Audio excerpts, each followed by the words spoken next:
Welcome back to our channel. So today in this video we are going to teach you how to download Dashcam. So without wasting much of our time, let's get straight into the video. So Dashcam is basically a camera that helps you capture vintage pictures and stuff. So simply go and tap on your Play Store or App Store. If you're an Android user, tap open your Play Store. If you are an iOS user, tap open your App Store. So then you need to go and hit to the search and hit in the search bar. Once you're in the search bar, you need to simply type in Dashcam. So once you have done this, you will get the Dashcam option right over there.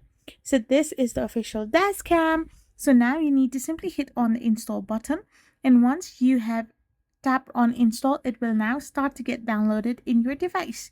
So once the download process is completed, it will simply get installed in your device. After this, you will be able to completely download Dashcam and use it. I hope you found this video helpful, so don't forget to hit that subscribe button and do give us a thumbs up. We will be back again with more informative videos. Thank you for watching.